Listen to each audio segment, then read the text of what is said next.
Olá, boa noite. O É Notícia entrevista hoje o vice-governador de São Paulo, Márcio França.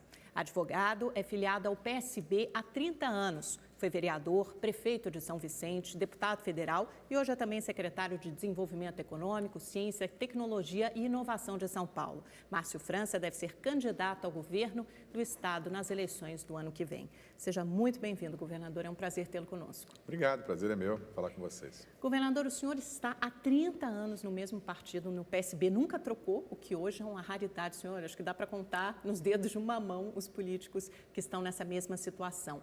Mas o senhor é um político de carreira no momento em que a política é muito mal vista, os políticos são muito mal vistos pela sociedade. O que é a política para o senhor e como ela se transformou nessas últimas 3 décadas? Olha, vamos assim por ordem, né? Eu me filiei ao partido com 17 anos para disputar a eleição de vereador, não é? Eu venho do movimento estudantil da Faculdade Católica de Direito de Santos. E aquele sentimento de você fazer mudanças, permitir que as pessoas todas tenham as mesmas oportunidades. Enfim, eu venho de uma família que só tinha médicos. E todo mundo queria que eu fosse ser médico, né? E o senhor foi o primeiro político da família. E eu falei que queria ser político. Meu pai dizia, você está maluco de falar que você quer ser político. Mas, enfim, quando você tem vocação, né? Eu fui fazer faculdade de Direito exatamente por isso. E aí, diretor acadêmico, centro de estudantes, diretório central dos estudantes. Depois me candidatei a vereador pelo PSB já, em São Vicente, que é a minha cidade. E dali para cá, paralelo ao mundo eleitoral, eu fiz uma carreira também interna dentro do partido. E fui galgando cada um dos cargos para hoje presidir o diretório em São Paulo. Enfim, tenho assento na Executiva Nacional do partido. Quer dizer, foi uma longa trajetória. É muito difícil. Normalmente as pessoas, às vezes, têm uma carreira eleitoral, mas não têm partidária. Fazer as coisas ao mesmo tempo não é uma coisa muito simples, né? No meu caso, em especial, eu entendo a política como uma atividade para ser feita quando você é vocacionado, se você quiser transformar as coisas, mudar a vida das pessoas. É uma certa angústia que você tem de achar que você tem a capacidade de poder juntar as pessoas e mudar a vida delas a partir de ações que você toma, não é? E para isso, no Brasil, você é obrigado a fazer isso partidariamente, porque você não pode ser candidato a não ser para o partido. Por isso que você faz a opção partidária. Então, enfim, eu não seria satisfeito de vida, eu acho, se eu tivesse outra atividade. Eu advogo há muitos anos, me especializei em direito administrativo, enfim, mas nada me satisfaz como é a política, o exercício de você fazer a mudança, de você decidir as coisas. Eu acompanhei diversos profissionais de outras áreas que, por vezes, não têm vocação política, mas depois acabam migrando para a política. Meu pai mesmo, que era médico, depois de muitos anos, ele faleceu antes de eu ser prefeito. Ele, depois de ser pediatra a vida inteira, ele começou a fazer saúde pública. O que é isso? Quando você passa a vida inteira numa atividade qualquer, você tem a sensação que você fez para poucos e você, então, quer fazer para muitos. Se você cuidou de muitas crianças, você acha que você pode cuidar de todas. E aí você vai para a atividade pública, né? É muito comum acontecer isso com médico, com advogados, com outras profissões.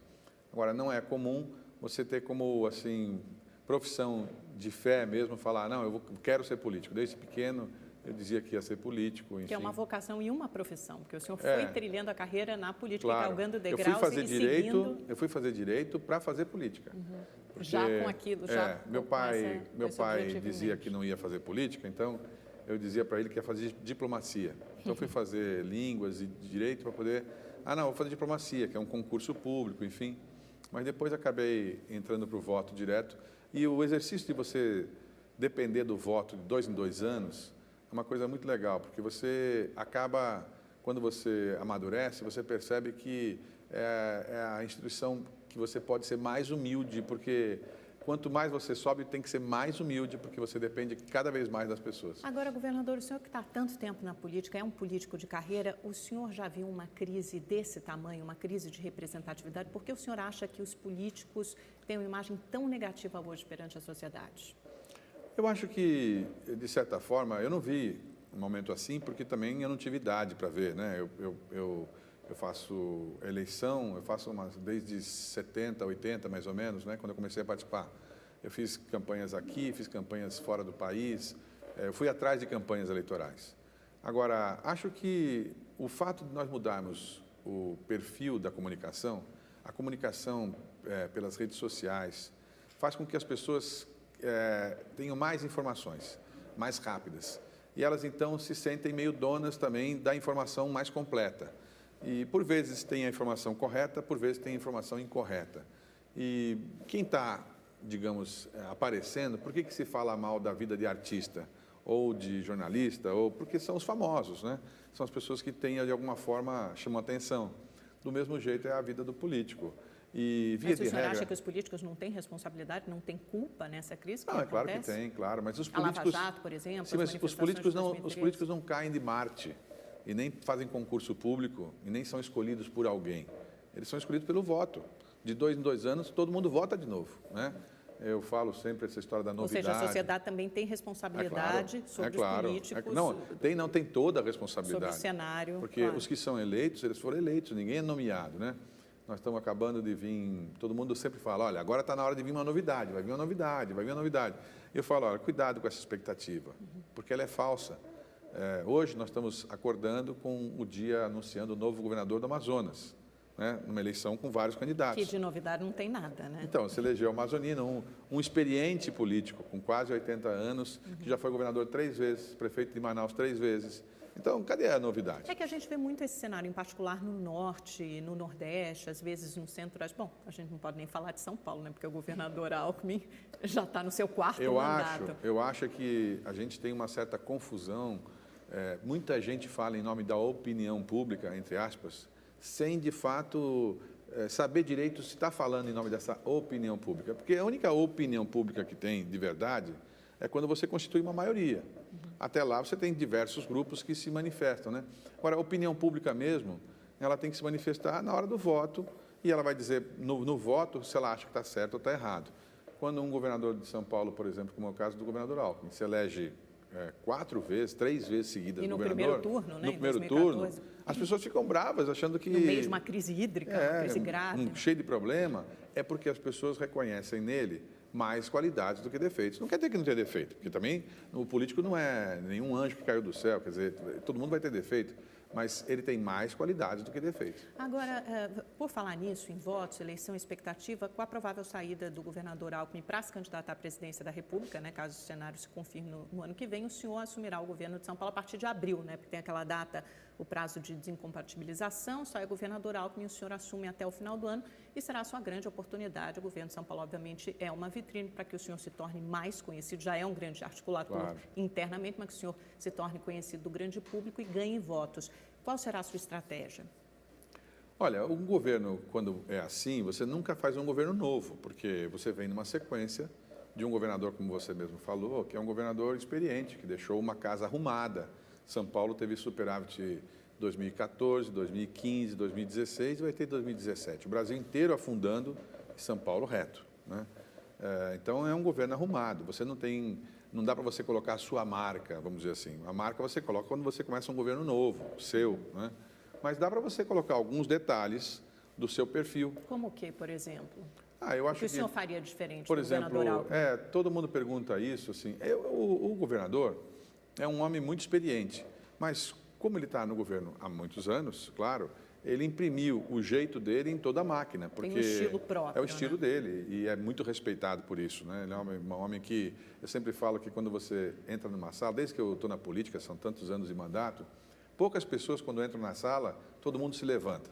Doutora Reis era assim, mas doutora Reis tinha quase 75 anos, era um homem muito experiente, muito vivido, ele entrava, era tanto respeito que a gente levantava automaticamente. O Alckmin é assim. As pessoas têm um respeito por ele diferente, assim, uma figura que, mesmo quem é contra, respeita, né? O senhor tem um estilo diferente do governador? Eu tenho. Eu acho que a minha relação com a classe política, com partidos políticos, é mais próxima, com os parlamentares. Eu tenho um caminho mais à esquerda, porque meu partido é mais à esquerda. Então, eu acho que esse componente vai dar uma pitada diferente, mesmo que seja por alguns meses, né? E o que o senhor faria diferente, por exemplo, na área social? E aí eu não digo nem só por esses meses, porque, como o senhor disse, é muito difícil fazer alguma coisa em tão pouco tempo, de abril até o final do ano. Mas caso o senhor seja eleito governador? Por exemplo, algumas coisas eu tenho conseguido fazer na própria secretaria que estou. Essa secretaria que eu ocupo hoje aqui em São Paulo é a segunda maior do estado de São Paulo. Que é desenvolvimento, ciência, tecnologia e ela inovação. para você ter uma ideia, esse orçamento dessa secretaria é maior do que 13 estados do Brasil. Uma secretaria de São Paulo, né? O volume de recursos que tem em São Paulo. A gente, por exemplo, eu achava muito importante que as 3 grandes universidades públicas de São Paulo, USP, Unicamp e Unesp, que elas tivessem cada vez mais, ampliassem suas vagas para os meninos que vêm da escola pública. Elas passam por uma crise grave hoje, grave, né? O Unicamp financeira, está em todos os grave, jornais, né? Grave. Quer dizer, passa por uma crise grave porque elas têm um orçamento próprio delas, elas que cuidam, né? E eu achava que uma pessoa simples, uma pessoa bem humilde, ela acha que ela não tem como entrar na USP, como entrar na Unicamp. Claro que existem exceções, mas são tão exceções que confirmam a regra. A grande maioria que entrava nessas universidades era de pessoas com alguma condição financeira melhor. De colégios particulares. Exatamente. E de uma classe social o que mais parece elevada. Um pouco injusto, porque, afinal de contas, é pago com dinheiro público de todo mundo. Então, era bom que tivesse também um monte de gente simples para poder mudar de vida, enfim. O senhor é a favor que se crie uma cota para que se receba mais Sou a favor. alunos de universidade, de colégios públicos, por exemplo, nas universidades públicas? Sou a públicas? favor e sendo a favor que os alunos de colégios particulares paguem mensalidade, por exemplo, nas universidades públicas? Eu sou a favor de que eles remunerem, por exemplo, pós-graduação, doutorado. Eu acho que isso é um perfil que, mais para frente, nós vamos ter que implementar. Porque, repare, nós gastamos hoje em São Paulo cerca de 10 bilhões de reais por ano nas 3 universidades, USP, Unicamp e Unesp. Elas são fantásticas, são universidades mundiais, têm os melhores índices do Brasil, enfim. Mas é claro que ela restringe a entrada. Então, o que fizeram as universidades? Com a nossa ajuda e com o nosso apoio, com determinação do governador, elas foram ampliando a vaga dos oriundos das escolas públicas. Hoje ela vai chegar a 50% de alunos, todas as 3, 50% de origem das escolas públicas. Já foi 10% esse número, hoje vai chegar a 50%. É uma marca, por exemplo, de um tom mais à esquerda, né? Que permita mais que... por exemplo, garantir, como nós estamos fazendo, abrindo esse ano 16.400 vagas da universidade virtual, né, da Univesp. Que é aquela aula à distância, exatamente. Né? O aluno assiste pelo computador. Exatamente, mas com os professores da USP, Unicamp e Unesp. Sim. Então, o menino vai estar lá na Ilha do Cardoso, em Cananéia, vai estar no lugar mais longínquo que tiver em São Paulo, mais distante. Ele vai poder ter uma aula com o padrão das principais universidades, garantido de maneira gratuita e pública.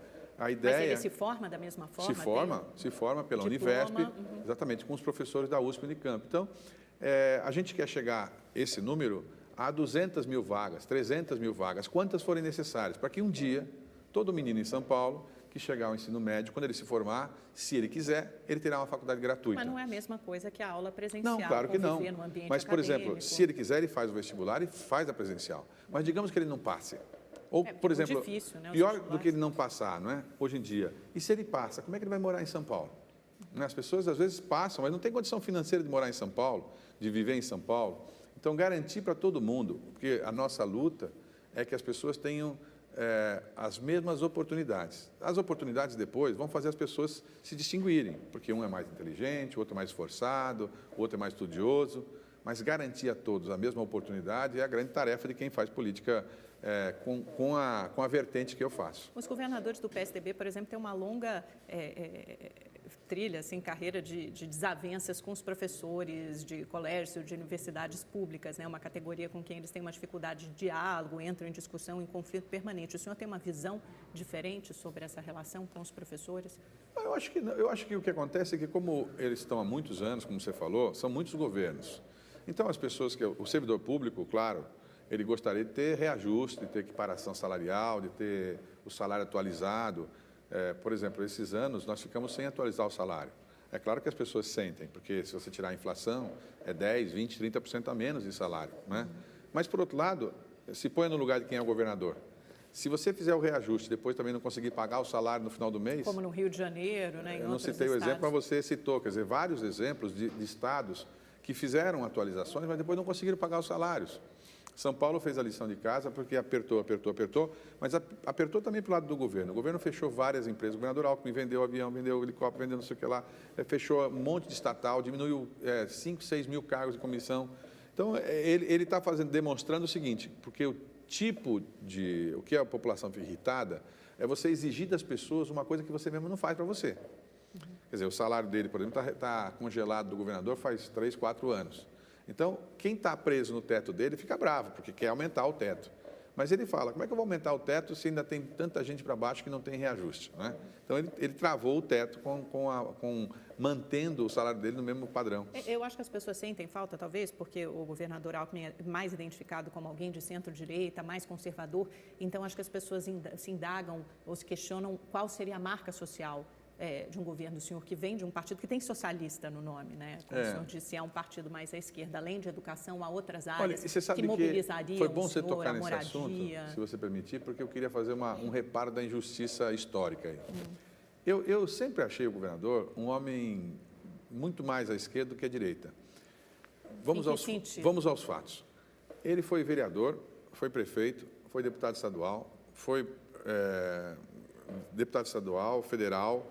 Enfim, toda a carreira dele, ele seguiu primeiro no MDB, no tempo que o Brasil só tinha duas vertentes. Ou era a Arena, que era mais à direita, ou era o Partido da Ditadura, ou era o MDB, que era mais à esquerda. Ele era MDB. Depois passou o tempo. Aí o PMDB rompeu com um grupo aqui em São Paulo, que foi puxado pelo Fernando Henrique, na verdade Covas, o Richa, alguns homens do PMDB entenderam romper com o MDB e criar um novo partido que era a Social-Democracia. Ele saiu junto, ele foi a ficha número 6 do partido, que é um partido mais à esquerda. Passado o tempo, todas as posições dele sempre foram posições classicamente como posições voltadas a um cristianismo muito puro. Ele pessoalmente é franciscano, ele tem essa filosofia de vida, né? Que é uma vida muito equiparada às pessoas mais simples. Acontece que o vínculo que ele teve ao longo dos anos, como o Covas era coligado com o DEM, e o DEM tinha um viés mais de centro-direita, acabou que o Alckmin ficou coligado com o DEM e ficou dando a impressão que ele sempre foi mais centro-direita, até porque, nos conceitos religiosos, às vezes ficam dando a sensação que fosse mais conservador. Eu convivo com ele, eu acho ele extremamente progressista no pensamento pessoal com relação a conceitos. Eu acho que aí a gente pensa em outras coisas, redução da maioridade penal, a Polícia de São Paulo é por exemplo, muito violenta. Ele não, olha, essa é outra coisa, sempre falam dessa maioridade penal. Ele nunca defendeu a maioridade penal, pelo contrário. O que ele defende, eu também, é que os menores que eventualmente forem presos ou detidos depois de cometer um crime grave, que a internação deles possa ser maior. Porque o menino que comete... tinha aquele projeto de expandir estender até 8 anos de internação. Exatamente. Quer dizer, um menino que comete um homicídio, um latrocínio, com 17 anos, ficar 3 anos, me parece injusto também. Ele tem que ser separado, mas ele tem que fazer uma punição maior, para ele poder ter mais tempo de pensar o que ele fez, né? Governador, vamos falar um pouquinho da sua provável candidatura no ano que vem. Como governador de São Paulo, né, o senhor já terá assumido, provavelmente, se o governador Alckmin sair candidato à presidência. O senhor acha que a sua candidatura partirá de qual patamar? Olha, eu tenho uma fala que eu fiz há um ano atrás, né? Era meados de agosto do ano passado, quando eu disse que o patamar do Dória, ele tinha 1% ou 2%, era 25%, que era o patamar inicial dele, né? Por causa do PSDB? Por conta do apoio dos partidos que estavam com ele, e o tempo de televisão que ele teria. Ele tinha uma coligação enorme. Exatamente. Que eu acho que vai ser semelhante à minha. Por isso eu acho que esse é o patamar, 25%. Mas o senhor acha que essa coligação se repetiria? Quem estaria na sua chapa, por exemplo? PPS, eu acho que PV? É difícil você prever todos os partidos, mas quem está hoje... Quem de saída, assim, hoje? Eu diria que PPS, PV, DEM, acho que... O DEM não vai ter candidato próprio, porque o Rodrigo Maia teve recentemente com o Alckmin, falou na possibilidade do Rodrigo Garcia, que também é secretário do governador Alckmin, é um nome que teria condições de... Mas é menos conhecido. Não, é que eu acho que a presença de estar no governo, no exercício do cargo de governador, favorece bastante quem está no exercício. Claro, né? É uma vitrine, vai ser uma vitrine para o senhor. Eu acho que o DEM, o PPS, o PV, que é a nossa base ali de apoio, mais PHS, PP, acho que PR, acho até que partidos que não estão hoje no governo podem estar, PCdoB e outros. O senhor não falou no PSDB. Porque o PSDB é o mais difícil, claro, porque eles têm vai ter a tradição... candidato próprio? Não, seria normal que tivesse, né? Afinal de contas, eles estão no governo há muitos anos, enfim, mas eu vou fazer tudo que possível para tê-los conosco. Eu acho que o PSDB é um partido importante, é o maior partido de São Paulo, em termos de tamanho, não é? E principalmente porque eu gostaria muito de ter o governador Alckmin, claro, que vai ser candidato a presidente da República, e eu imagino que, em sendo nosso candidato, facilitaria muito a nossa vida, né? Mas pode acontecer, por exemplo, do governador Alckmin apoiar pessoalmente o senhor, mesmo se o PSDB tiver outro candidato? Porque isso já aconteceu em outras situações, né? Não é provável, com o tipo de perfil do governador, não é provável que isso aconteça. É um homem de partido. Ele é um homem leal, correto, que não vai fazer uma coisa de ter um partido, como eu também, se tiver um partido, eu não posso ter um candidato de outro partido, mas o que ele pode fazer, por exemplo, é que ele sendo candidato a presidente da República, ter vários candidatos da base dele no Estado. Porque é muito comum isso. É muito. Você vai sair candidato a presidente da República, por exemplo, como o Eduardo saiu na outra, chega num Estado, você tem 2, 3 candidatos que estão na base do apoio para você. Mas aí você não se envolve diretamente em nenhuma dessas candidaturas. Você evita, né? E o que você nem sempre consegue. Aqui em São Paulo, eu sempre falo que o governador Alckmin é uma espécie de... Ele é mais do que um nome, ele é um conceito. Ele passa para as pessoas esse conceito de humildade com simplicidade, não é bem humildade, mas simplicidade com correção de comportamento. Nas pessoas mais simples, enxergam nele essa coisa mais de interior, mais humilde, e as pessoas com mais recursos enxergam nele essa honestidade. Esse binômio faz uma espécie de um conceito. Por isso que eu disse que o Dória cresceria rapidamente. Assim que ele for associado ao Alckmin, ele cresceria rapidamente.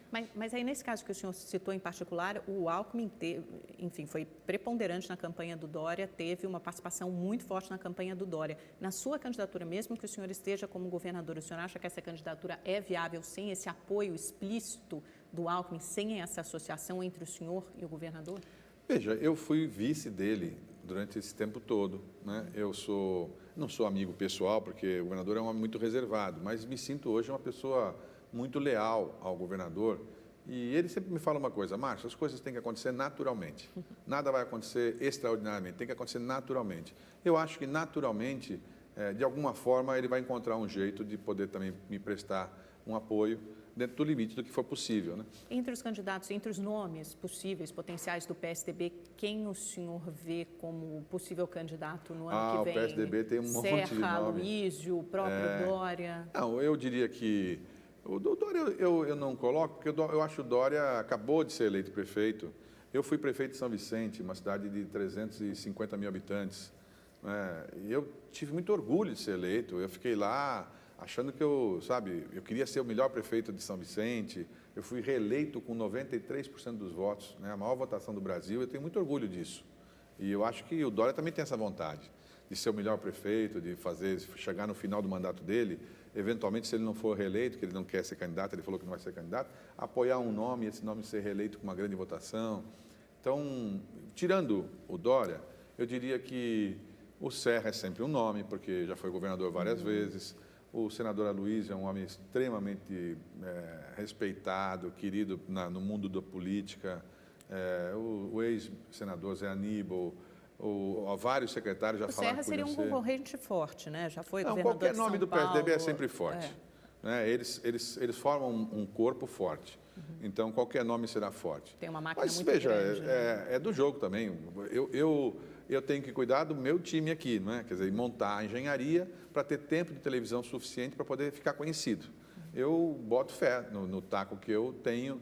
Como eu disse, eu venho de uma longa carreira e eu acho que nós vamos fazer uma inversão falando para políticos que eu acho que, em última análise, é quem também tem chance de poder mais rapidamente me conhecer e ajudar numa campanha.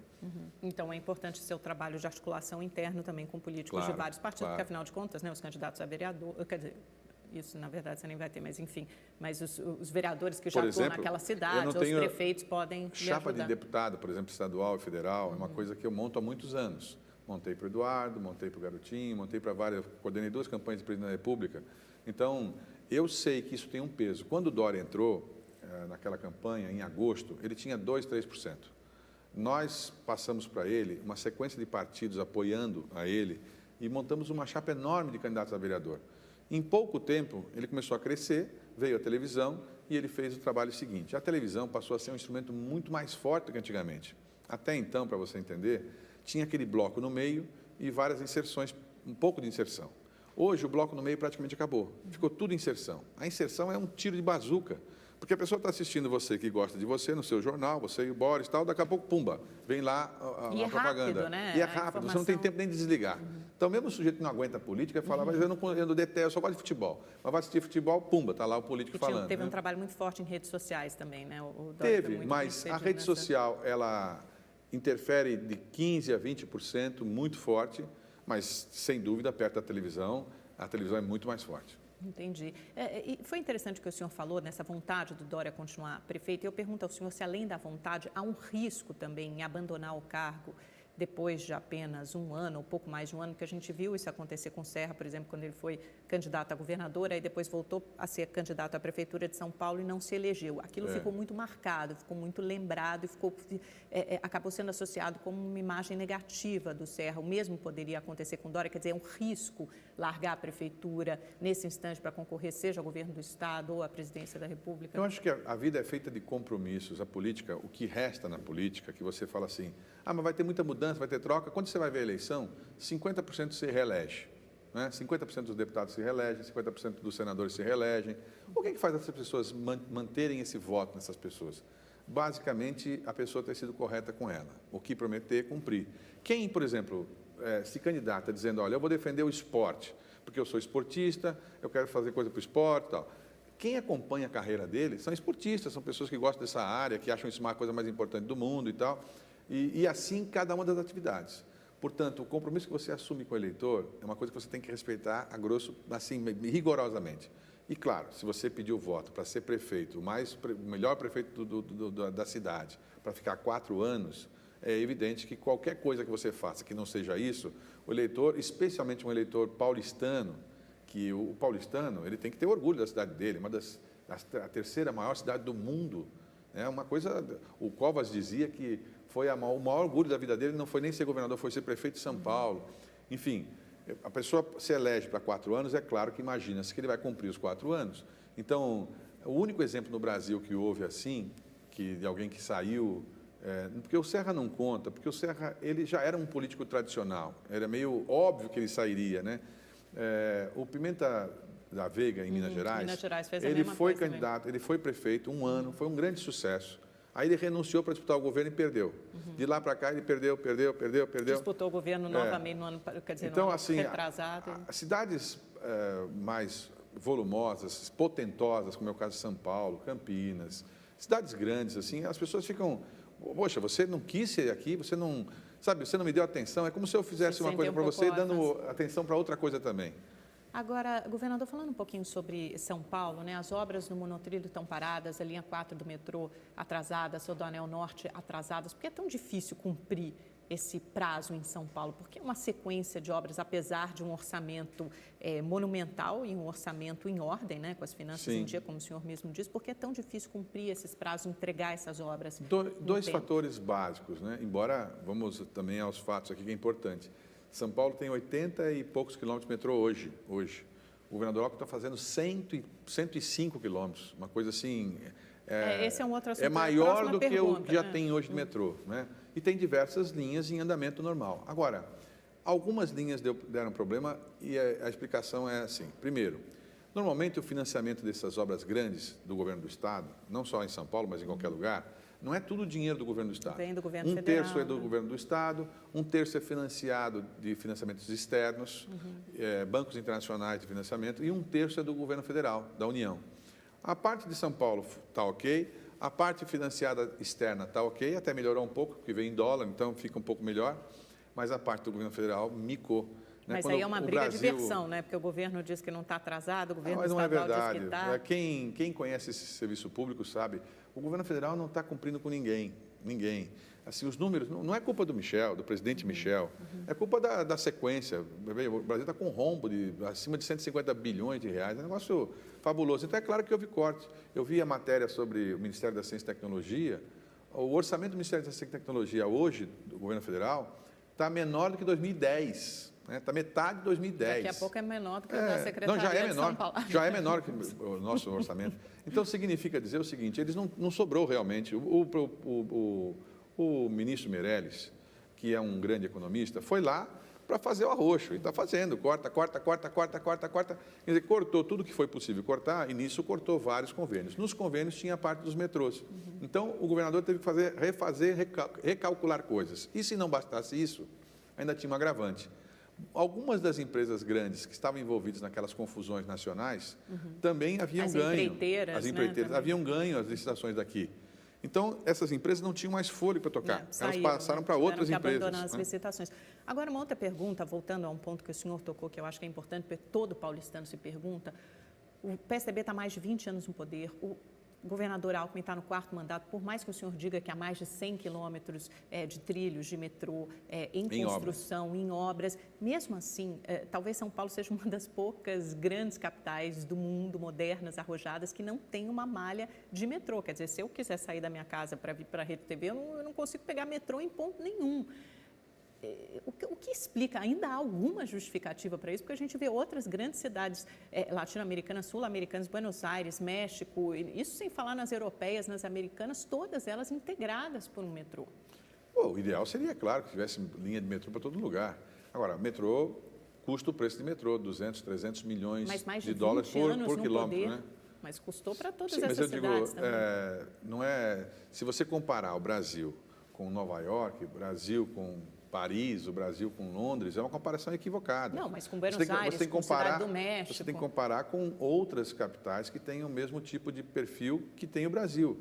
Veja, não é normal. O Brasil estava, há 4 anos atrás, subindo, parecia que é uma estrela da constelação. De repente, ela despencou. Sim, mas foram vários anos de bonança, né? A gente fala sim, basicamente dos dois mandatos do governo Lula. Foram feitas vários quilômetros de linha. Agora, é insuficiente, precisa de muito mais linha, não é? O Brasil, o mecanismo que existe no Brasil hoje de remuneração da tarifa, as pessoas, só agora começou a se encontrar o formato de PPP, de concessão. Até então, tudo era público, 100% de capital público. Quer dizer, não havia dinheiro suficiente com a renda que se tinha. E a gente vê também que acrescenta-se a isso todos os casos de corrupção, de desvio de dinheiro, de malfeitos que houve em várias dessas obras. Mas eu digo o seguinte, com tudo isso, quase 80% das pessoas no Brasil inteiro que andam de trem e metrô andam em São Paulo. Bom, mas é um quase mínimo 80%. Também, né, governador? A gente é a maior metrópole disparada, com maior orçamento. Não poderia ser diferente. É o mínimo, é um sentimento paulista esse seu. Vida. A paulista é muito engraçado. Ele fala assim... Eu sou carioca, mas moro aqui há muito tempo. Mas a pessoa fala assim, só tem 19 das 20 estradas, só 19 que são aqui em São Paulo as melhores. Por que não tem as 20? Mais, né? Claro, o paulista quer tudo e é um pouco do ímpeto do paulista liderar, comandar, enfim. Porque é trabalhador, né? Mas, que é acostumado com isso. Olha, eu estou convencido do seguinte, tudo que podia ser feito com o padrão de arrecadação de São Paulo foi feito. Daqui para frente só vai acontecer mais em São Paulo se a gente conseguir imprimir o ritmo de governo paulista nacionalmente. Porque ou seja, o país tem que voltar a crescer para que o governo de São Paulo consiga investir mais. O país tem que voltar a ter estabilidade. Não dá para ter um país que, durante uma semana, durante 3 anos, é um sucesso e depois fica um fracasso. É um sucesso, um fracasso. Essa instabilidade assusta as pessoas. O empresário fica com medo. Ninguém investe. Não falta dinheiro no mundo. O que falta no Brasil é confiança. Por que aqui em São Paulo a gente abriu 150 mil empresas todos os anos, mesmo na crise? Por que esse ano, só esse ano, eu inaugurei mais de 25 empresas acima de 100 milhões de reais só no estado de São Paulo? Porque as pessoas têm confiança, as pessoas se sentem seguras. Agora, é preciso que esse mesmo tipo de perfil exista em todo o Brasil. Não adianta ter um governo sensacional por uns anos e depois um desastre nos próximos anos. Por isso que eu imagino que se o brasileiro estiver em busca de estabilidade, de segurança, ele vai procurar, nos nomes da política, quem é que passa isso. Para mim, quem passa é o Geraldo Alckmin. Vamos falar sobre o Plano Nacional nas eleições do ano que vem, já, governador. Antes, só para terminar esse capítulo de São Paulo, eu queria lhe fazer mais uma última pergunta, e é justamente sobre segurança, né? A gente viu que os números de homicídios vêm diminuindo consistentemente nos últimos anos e tal. Agora, nos primeiros 7 meses deste ano... Que é o menor do Brasil. É o menor do Brasil também. Não poderia ser diferente, mas só isso. Mas só isso, né? Mas mesmo assim, a sensação de insegurança, e eu falo como, enfim, carioca, paulistana, que moro aqui há mais de 20 anos... a gente continua tendo uma sensação de insegurança muito grande, né? E os casos de latrocínio aumentaram muito, tanto no estado quanto na capital, mais de 20% nos primeiros 7 meses desse ano, né, em comparação ao ano passado. Além dos casos de estupro, ao que o senhor atribui esse aumento? Tem alguma relação com a crise econômica? Tem um pouco, claro, o desespero, né? As pessoas mais humildes, desesperadas, mas geralmente são os pequenos delitos que causam isso. Furto de supermercado, furto, coisas pequenas, mas é o roubo seguido de morte, né? Um crime muito então, violento, que é o roubo mal sucedido, às vezes bem sucedido. Esse crime que você falou, que é mais jovem, do menino mais novo, 16 anos, 17, que é o latrocínio que vai dar depois, que é um roubo mal sucedido que vai virar um latrocínio, esse tem a ver com droga, né? Basicamente droga. Acho que 90% é droga, né? Droga que é produzida fora daqui, que vem de fora para dentro, né? E entra por onde? Pelas nossas fronteiras, né? O Brasil tem pouquíssima estrutura nas fronteiras. O combate de droga, de entrada de droga, de armas pesadas no Brasil é pífio, né? É quase insignificante, para você ver a quantidade que entra. Então, mais uma vez, você pode colocar, nós estamos com 90 e tantos mil policiais, nós estamos com 230 mil pessoas presas em São Paulo, cumprindo pena. É quase 50% de todo o Brasil já. A maior população Agora, carcerária. só que, assim, quantos nós vamos prender? Vamos prender quantos para poder chegar no final desse? Não tem final. O que precisa fazer é evitar um pouco, conseguir controlar as fronteiras, conseguir controlar a entrada de armas. Não é impossível. Agora, num governo federal que corta todos os números, um ministro que corta, claro, vai cortando policial, vai cortando horário, vai cortando as coisas que poderiam evitar isso, né? Então, mais uma vez, o limite de São Paulo vai esbarrar no limite brasileiro. Não adianta a gente viver numa ilha de prosperidade, porque você está dentro de um país, e o país tem essas dificuldades. Hoje, enquanto a gente não tiver as fronteiras minimamente guardadas, que hoje nós não temos, nós vamos continuar com o problema de droga. Podemos minimizar com diversas ações de tecnologia, de informação, de inteligência, mas essencialmente é droga. Eu diria que hoje mais de 80% é droga. Para você ter uma ideia, aqui na região do Palácio, nesse setor, outro dia eu perguntei para o comandante qual era o percentual de rapazes que cometiam delito com 18 anos. Mais de 70%. Não, é enorme. Ali é uma região muito perigosa, né? Quer dizer, os meninos têm 18 anos e já vão cometer um delito, quer dizer, já encerrou a vida ali mesmo, porque se ele for preso, acabou a vida dele ali dentro. Quer dizer, não é nem mais menor. Né? Não é nem menor, quer dizer, você tem menor também, né? Mas assim, é uma judiação. Esse sistema de a gente ficar enxugando esse gelo, tentando colocar mais polícia. Mas aí, nesse sentido, não teria que ser uma ação, talvez, mais de escopo, com um olhar social mais sensível, justamente para atacar esse problema das drogas, né? Quer dizer, a forma de resolver o problema do crack é com polícia, com força de segurança na Cracolândia, para dispersar aqueles craqueiros. O senhor que vem de um partido de cunho mais socialista, talvez enxergue o problema de uma maneira diferente, tem um outro tipo de abordagem. Não, eu acho que todos temos essa obrigação, né, de pensar num formato diferente, pelo menos complementar. Porque a gente vê muito nos governos do PSDB, principalmente com as forças de segurança, né, com este olhar social talvez menos aguçado. Eu não conheço todos os governadores, eu não conheço. Eu sei que em São Paulo...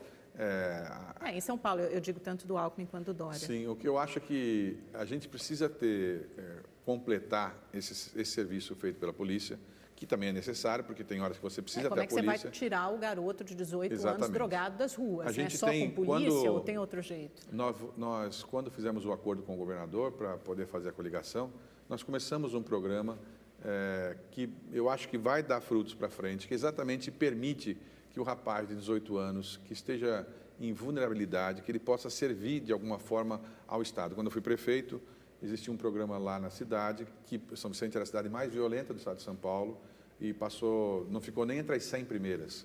Um programa exatamente voltado ao jovem de 18 anos, né? É um alistamento civil.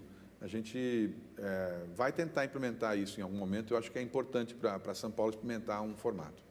Governador, vou pedir licença para o senhor um minutinho. Nós vamos para um rápido intervalo. Na volta, vamos falar de eleições 2018, governo Temer, reforma política e muito mais. Até já.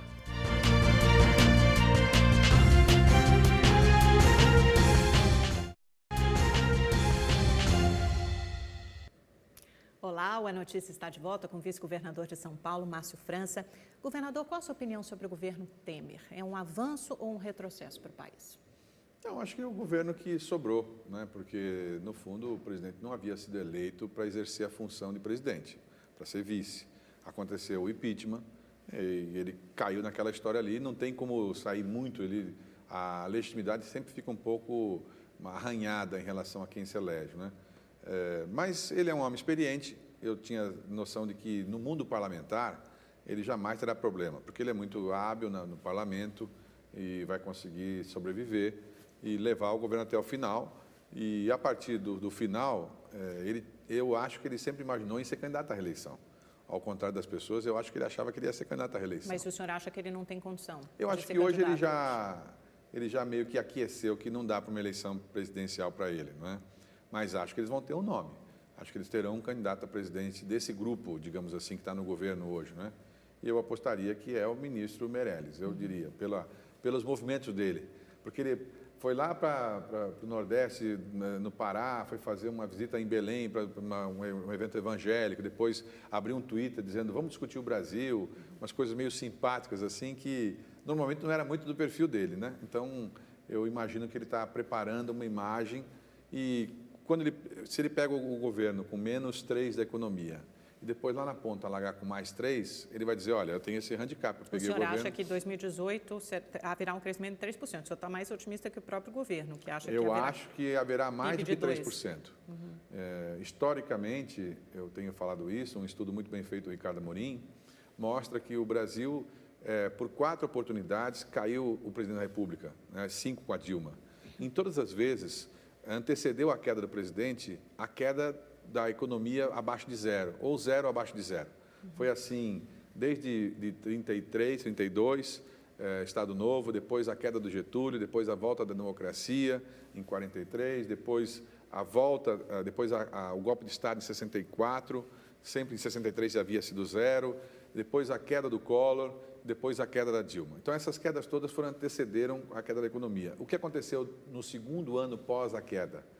O crescimento de 4%. Porque a base de comparação é muito Exatamente. baixa também, você consegue A base de comparação é baixa, então há um crescimento. E o PIB desse semestre, aliás, desse mês de julho, né, passado, que foi já de 0,5%, já indica um pouco isso. Se não fossem os meses negativos do começo do ano, o crescimento do Brasil já seria esse ano 3, 4%. Porque o Brasil tem uma capacidade de reação forte. Eu percebo muito aqui para o São Paulo, que sempre reage na frente também. Sofre na frente e reage na frente, que o crescimento começou. Agora, governador, 2/3 do seu partido, do PSB, votaram a favor do prosseguimento da denúncia contra o presidente Temer, né? Sim. 1/3 votou contra. O senhor era a favor do prosseguimento da denúncia? O senhor acha que a Câmara deveria Eu acompanharia o meu ter partido. O partido decidiu que era a favor do prosseguimento. Em função... O partido ficou dividido, na verdade. Não, mas eu digo o partido institucional, né? O Diretório do Estado Nacional fixou uma regra pedindo para que os deputados acompanhassem essa votação. E aí a líder foi à tribuna, recomendou que votassem a favor do prosseguimento da denúncia, mas disse que ela mesma votaria contra, né? Porque o partido tem, como você mesmo mencionou, tem 1/3 dos deputados que enxergam diferente. Como está no PSDB também. Há uma divisão interna nesse grupo que acha que tinha que dar mais tempo ao Temer, ter mais chance para o Temer, enfim. Então, votou contra a abertura do processo. Veja, o que eu sempre reforço é o seguinte, né, que o processo, na verdade, todo mundo é a favor de que haja um processo. Mas é que, nesse caso, quando você votava a favor, você afastava o presidente. Como consequência, você afastava o presidente. Sempre que você vota o afastamento de um presidente, é uma coisa traumática, né? Como foi o caso dessas 5 vezes que eu te falei. Então, não é fácil você votar a favor de uma coisa e, digamos, você vai ser investigada. Mas para iniciar o processo, eu já te afasto. Acaba se tornando uma situação consolidada. É quase uma punição. Uma punição antecipada. Volta ao poder, claro, é uma punição antecipada. Afastado. Uma punição antecipada. Agora, o que o senhor acha? Porque o teu partido também se divide em algumas questões importantes, como a reforma da Previdência e a trabalhista, que já foi aprovada. Como o senhor se posiciona em relação a esses dois temas? No caso específico da Previdência, o que nós temos defendido, nós todos somos a favor, acho que todos os políticos são a favor, de que haja a reforma da trabalhista, haja a reforma da Previdência, mas nós questionamos o seguinte: primeiro, será que estava correto um presidente da República que assumisse interinamente na situação que ele assumiu, quer dizer, no meio de um caminho, portanto, ele não foi à televisão falar o que ele ia apresentar, porque, claro, ele não estava previsto isso, e ele apresentar essas reformas tão importantes e tão sintomáticas para o Brasil... O senhor questiona, então, a legitimidade... Claro, de certa forma, o presidente deveria ter, na minha visão, deixado para que o outro presidente da República, eleito, esse sim, pudesse declarar publicamente que vai fazer reformas. Mas será que dá tempo? Porque é urgente, né? Quer dizer, 67% do orçamento já são gastos com aposentadoria e outras semelhanças. Ok, mas, por exemplo, desse 67%, qual é o percentual que essa reforma que está sendo votada vai diminuir? Muito Não, pouco. imediatamente pouco, mas pouco. vai crescer Sabe por que ao que é longo pouco? dos anos. Sabe por que né? que é pouco? Mas é como o mercado, joga com expectativa. Claro, mas por quê? Porque essa reforma que está lá, ela altera basicamente a parte dos trabalhadores privados. A pessoa que O tem governo emprego diz que privado. não, que quer fazer um mas não é sistema, um verdade. regime só para unir tanto o funcionalismo público, que hoje tem uma série de privilégios, como aposentadoria integral, se aposenta mais cedo. Toda ao essa regime parte, do toda essa INSS. parte caiu. O governo encaminhou assim. Mas toda a parte que era do poder público caiu, foi caindo. Mas só com algumas exceções, né? Por exemplo, os professores e policiais se aposentam mais cedo, foram feitas algumas exceções, mas de resto o funcionalismo público... As grandes corporações vai ter as que estão mesmas protegidas regras. pela Previdência hoje, continuariam protegidas. Veja, todo mundo tem que fazer sacrifício, mas é muito injusto você tirar o sacrifício da grande maioria, dos 50% do déficit da Previdência, é o serviço privado, e 50% é o público. O público mexe com 1 milhão de pessoas, com 10 milhões de pessoas, e o privado mexe com 80 milhões de pessoas. Sim. Então, quer dizer, você está mexendo com a grande Proporcionalmente, multidão. o déficit do funcionalismo público, claro. da Previdência Pública Nós é temos muito que maior. repactuar, mas a repactuação teria que ser proporcional para todo mundo. E é claro que desse jeito você está mantendo os privilégios. O senhor está dizendo, então, que acha que a reforma da Previdência não passa no governo Acho Temer? que não passa. Nada, nem uma mini-reforma? Talvez só o limite da idade. Idade mínima. Da idade mínima. 65, que seria um 62. início de uma conversa, enfim. Mas eu Mas, acho de que o qualquer próximo... forma, vai ficar para o próximo presidente, Vai, grande vai. parte do eu trabalho. acho que o próximo presidente, aí sim, eleito nas condições de uma coisa mais assim, legítima, ele vai poder falar, olha, eu vou fazer isso, aquilo, e quem votar nele já sabe que é desse jeito. Não vai ficar reclamando depois que ele está fazendo, porque já está sabendo que ele vai fazer assim, né? Bom, vamos falar então de 2018, já que a gente deu o gancho aqui da eleição presidencial, que a gente falou do governo estadual da eleição presidencial. O senhor já disse várias vezes que o Alckmin é o nome do PSDB, é o melhor nome, e acha, inclusive, que ele vai ganhar a eleição. Só que acontece que o pupilo dele, prefeito de São Paulo, João Dória, age, se porta e fala como candidato. Ele está tentando furar a fila? Eu acho que não. Eu não convivo tanto com o João Dória. Eu convivi durante a campanha, mas, enfim, é uma pessoa Bom, mas o senhor do meu acompanha conhecimento. pelos jornais, pelo noticiário, como eu todos vejo. nós. Mas eu não sei bem se a intenção dele porque ele várias vezes disse, olha, não sou candidato, não serei candidato a nada, vou ser o melhor prefeito de São Paulo. Nas reuniões que eu fiz com ele, várias. Bom, governador, mas aí é que nem o Henrique Meirelles, o senhor acabou de citar o exemplo. Abriu o Twitter dizendo, vamos discutir o Brasil. Começou a viajar, o eleitorado evangélico, o mesmo raciocínio serve para o Dória. O Brizola dizia assim, ó, tem rabo de jacaré, tem boca de jacaré, tem pelo de jacaré, é jacaré. Exato. Mas eu prefiro ter o ar otimista de achar que ele não será candidato, que ele cumprirá o que ele combinou com todos nós, de apoiar o Alckmin, para ajudar o Alckmin a ser presidente da República. Ele é jovem, pode depois vir a suceder o Alckmin, enfim, se ele for um grande prefeito, certamente sairá de São Paulo consagrado para ser outra coisa qualquer que ele quiser, porque São Paulo é muito grande. Então, eu imagino que ele não se inscreverá. A prévia do PSDB vai ter uma prévia, a pessoa tem que se inscrever. Que o Alckmin quer que seja esse ano ainda e o Dória quer postergar para o ano que vem. Quanto antes eles decidirem, melhor, porque assentam os panos em cada um dos lados aí. Eu vejo o Brasil com 3 grandes candidaturas. Não é? Quais? Uma candidatura do Ciro, que é posta, é a única colocada nesse instante definitiva, porque ele é do PDT e tem a legenda. A candidatura à esquerda, né? Aí eu não vejo o Lula como candidato, acho que ele não terá condições jurídicas. Se ele tiver condições jurídicas, ele certamente será um player importante, aí não tem Ciro, aí ele será o player, ele irá para o segundo turno, Lula. Mas como eu acho que ele não será candidato... Mesmo se não tiver condições jurídicas, o nome que ele apoiar também será importante. Né? Mas eu acho que nesse caso ele não passa essa mesma coisa que ele. Ele é maior do que o PT, o Lula é maior do que o PT. Eu acho que ele estará aí no segundo turno se ele for candidato, e se ele não for candidato, o PT não estará no segundo turno. E aí, se o PT apoiar o Ciro estará no segundo turno, porque com o tempo de televisão do PT e a base do PT, o Ciro passa a ser forte, ele é competitivo, ele é um moço extremamente inteligente, fala muito bem. Eu acho que é um candidato com chance. Também é polêmico, né? Polêmico. Um candidato mas, enfim, é um pouco do estilo que está em moda hoje, esse tipo polêmico, não é? É engraçado, porque o Alckmin não tem esse estilo, né? É verdade. Ele é o conciliador, o apaziguador, ele é o contrário desse estilo. E aí você tem, no outro polo, o candidato do governo federal, que na minha visão vai ser o Meirelles, mas pode vir outro nome. Não é o Dória esse candidato, não é o Dória, não é o Alckmin esse candidato. Não é o Alckmin. Vai ser o porque candidato do PSDB. eu não vejo o PMDB apoiando o Alckmin, em hipótese alguma. Não vejo essa chance. Eu acho que o presidente Michel Bom, depois terá da um história candidato. da denúncia, né, eles acharam, o Temer ligou todos Eu acho os que votos contra ali ele não do PSDB combina ao Alckmin. muito, eles vão fazer um esforço para ter um candidato para defender o legado do presidente Temer. Entendeu? Alguém vai ter que defender o Temer. Quem vai defender? Se um lado vai atacar, o outro lado vai atacar, quem vai defender? Ele vai querer alguém. E o DEM fica onde? Candidatura solo, PMDB Eu ou diria que o PSDB? DEM vai com o Alckmin. Eu sinto que o DEM tem um perfil, embora mais conservador, mais à direita, mas é um perfil sério, mais comprometido. E eu são acho que aliados eles, históricos, né? eu acho que ele irá com PSDB. o Alckmin. E aí acho que o Alckmin terá mais aí alguns do PP, PR, por exemplo, PTB, e o PRB, alguns vão talvez com o Temer. Enfim, terá 3 grandes vertentes. Aquela que defende o governo federal, a do governador Alckmin aqui e a que vier de lá entre Ciro e PT. Aí, nesse quadro, o senhor encara, então, o Alckmin como alternativa, a terceira via, é isso? Eu acho que ele não é bem uma terceira via, Porque ele é muito... mas ele seria, digamos assim, ele faria o papel que fez o Eduardo Campos na eleição passada.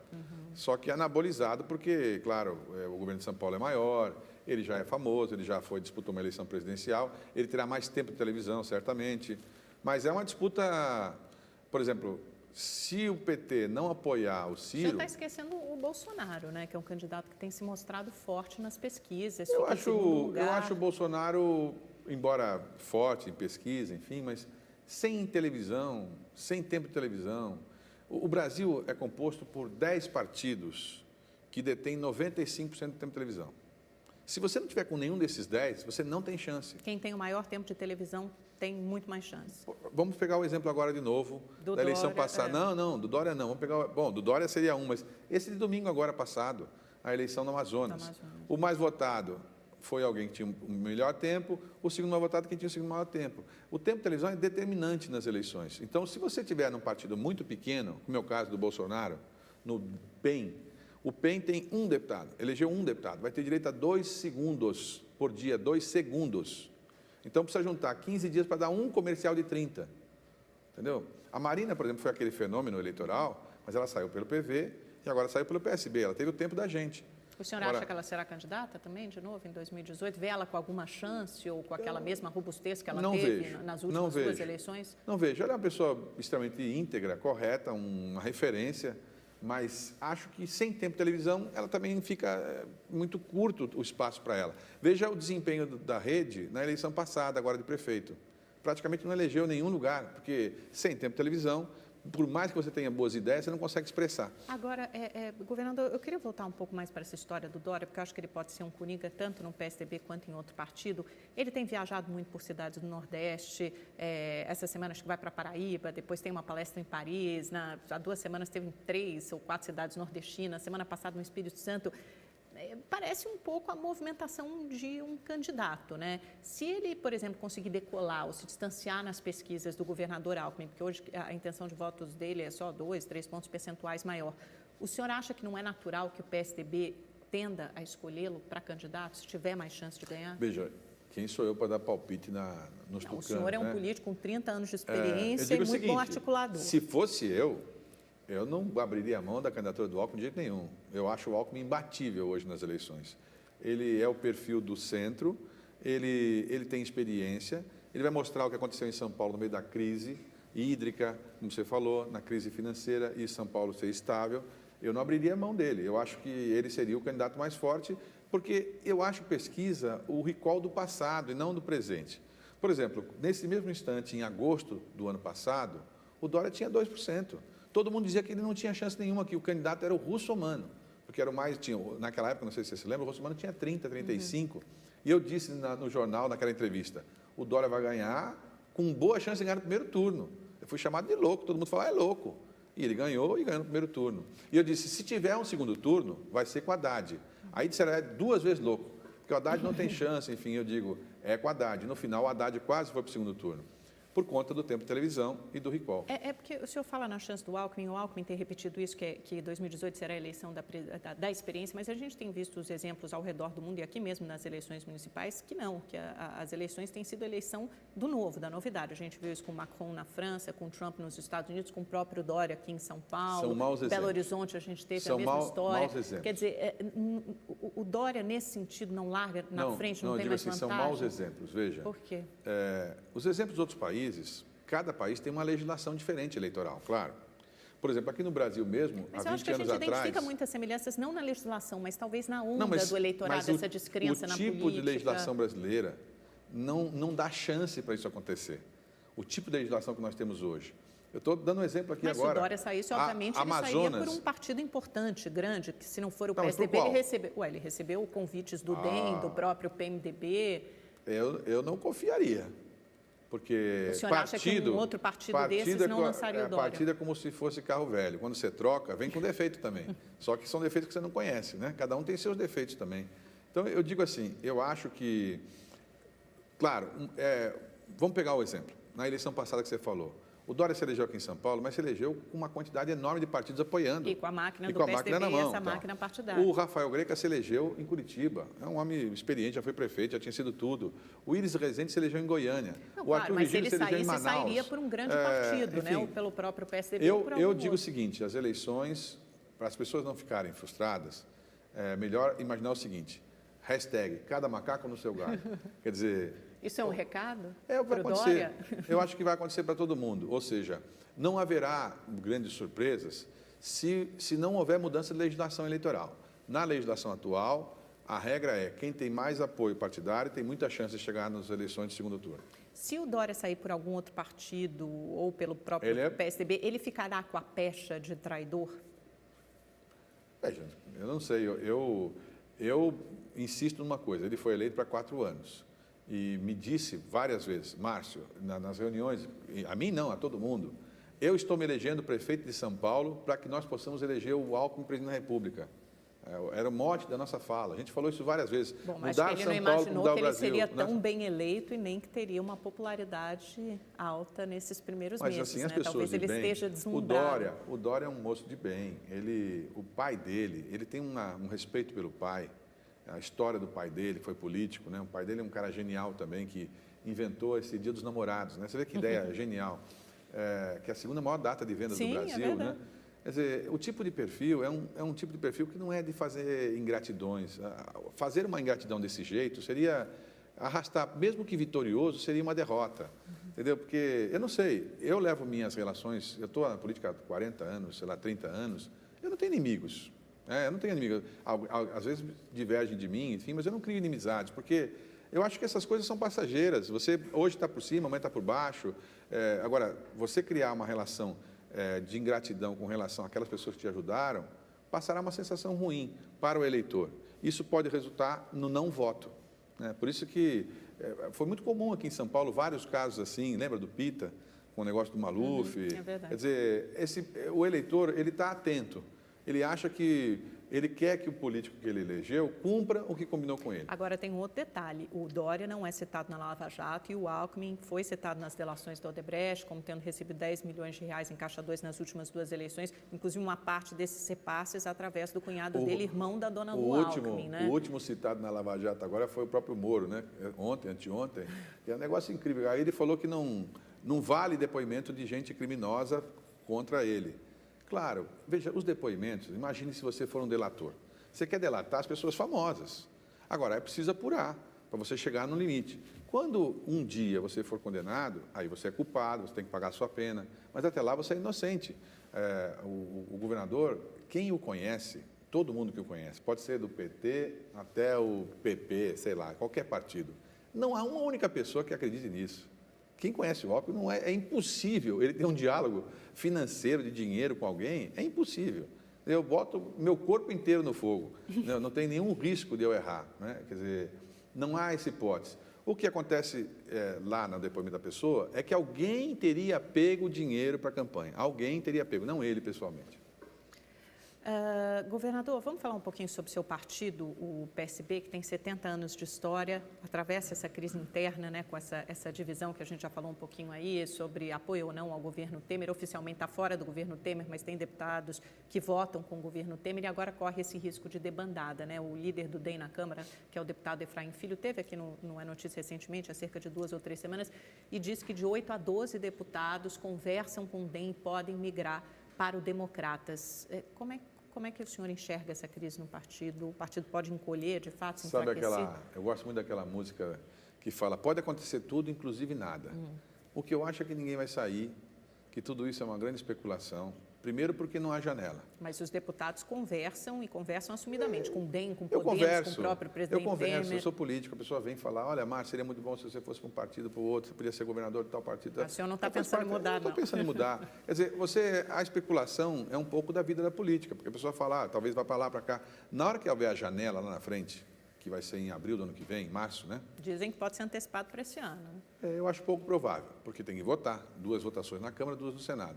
Mas se tivermos uma janela no ano que vem, vão mudar 100 deputados, 150 deputados vão mudar de partido. É sempre assim. Aí vai perder, vai ganhar, vai perder, vai ganhar. Mas é que o PSB só aparece perdendo, né? Não aparece ganhando nem recrutando. É que os ganhando nós não falamos. Que nós estamos ganhando, nós não falamos para vocês. Vocês estão dando um de mineirinho, ainda hoje eu tive com um que vai mudar para o PSB, mas eu falo para ele, pode ficar sossegado, que eu sou discreto, não vou comentar. Fica quietinho. O senhor é um dos cotados para assumir a presidência do PSB em outubro, né? Outubro, nossa eleição, convenção. No lugar do Carlos Siqueira, que é uma pessoa que é um socialista histórico. O senhor tem esse desejo, esse objetivo? Nós temos um grupo, quando o Eduardo faleceu, naquela tragédia, imagine você preparar uma pessoa, anos de convivência, a gente praticamente preparou o Eduardo para esse momento, né? Todos nós que somos do partido, nós queríamos ter um candidato que fosse nosso, né? Que fosse de origem nossa. Nós tivemos um garotinho, mas não era nosso. Ele veio de fora para dentro. Então, o Eduardo, a gente preparou. Eduardo estava pleno naquela candidatura, estava pleno. A gente achou que ele ia ter uma chance bonita de fazer uma campanha linda, enfim. Aí veio a tragédia. Claro que naquela circunstância você perde o seu presidente de partido, que também é seu candidato a presidente da República, é um desastre. Desestrutura tudo.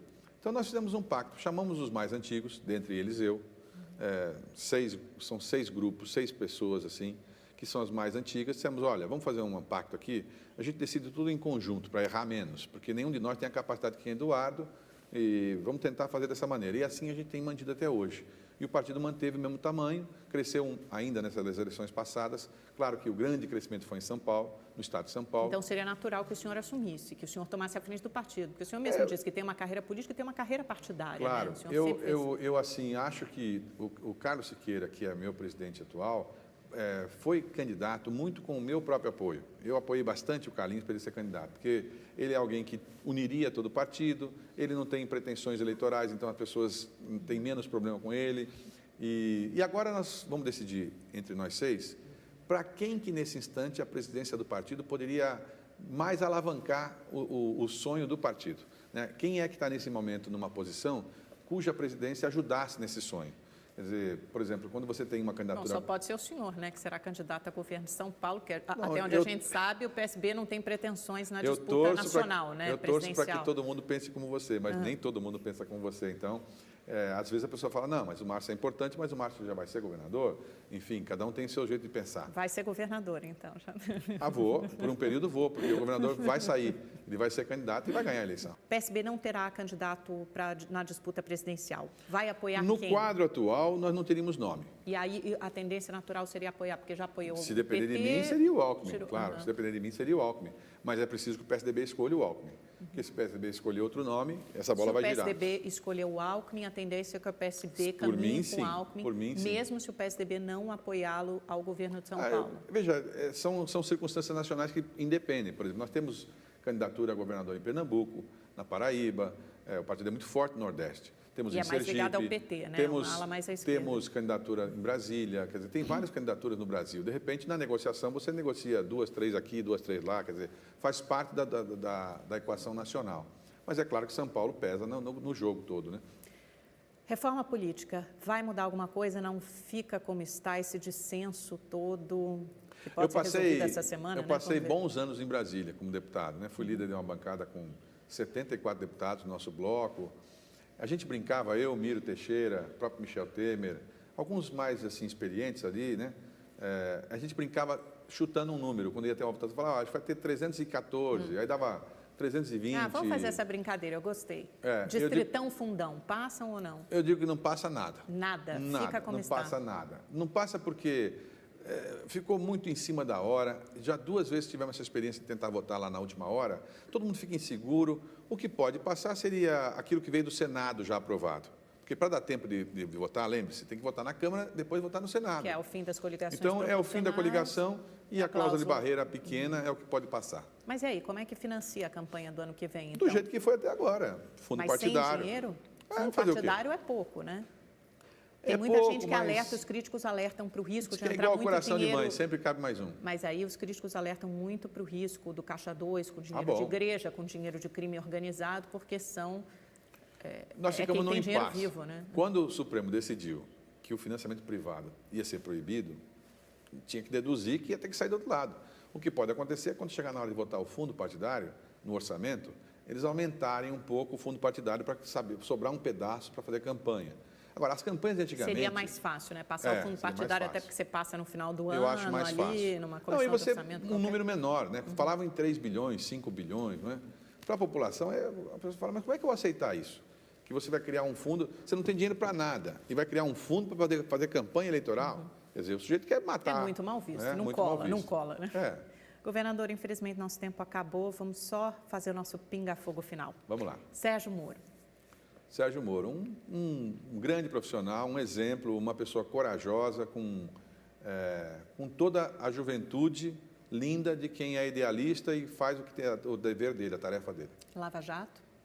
Muito importante, uma referência, que cometeu também exageros, como todo mundo comete. Rodrigo Janot. Não tenho relação, acho que, assim, meio que surfou na história final da Lava Jato. Antes da Lava Jato, ele não era uma pessoa conhecida, e a Lava Jato fez o Janot ficar conhecido. Lula. Um craque.